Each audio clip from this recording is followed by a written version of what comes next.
Let's talk about these guys right here. Do you know these guys? Yeah. You know, I've done the whole family. All the boys anyway. Ronnie, Donnie, and Johnny, and the Van Zant family, and these guys are pretty special.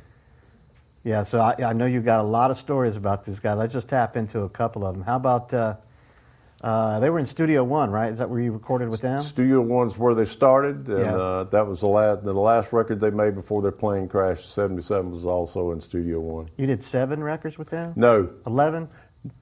15? No, I'm trying to guess.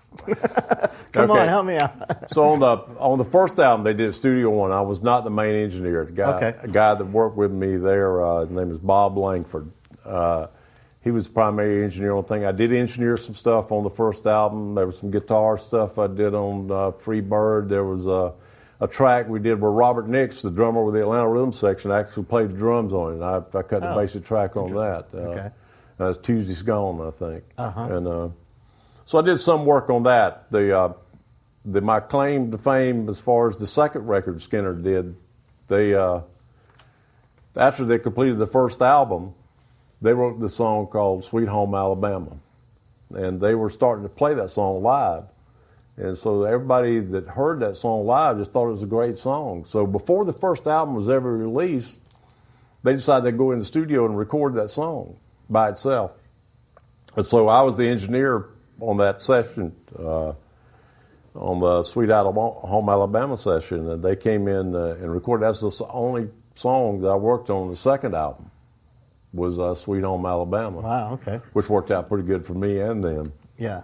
And there was something very special with that song, though, right? In the beginning of that song? Well, that's everybody kind of knows at the beginning of it, when the intro is being played, Ronnie Van Zant says, "Turn it up."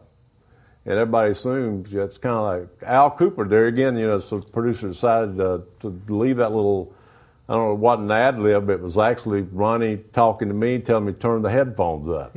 Let's hear that real quick. 1, 2, 3.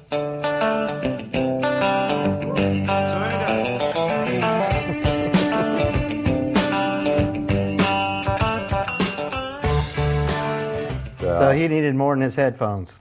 He just needed more of his headphone. Al Cooper decided he would keep it in there and everything. And it's kind of like, the true story of that. Sometimes I don't think does the justice for him just saying that at the beginning of that song, and what everybody perceives it. Exactly. Yeah. And but the thing was, like I said, he just did that as an ad lib, not for anything to be intended to be put on the record.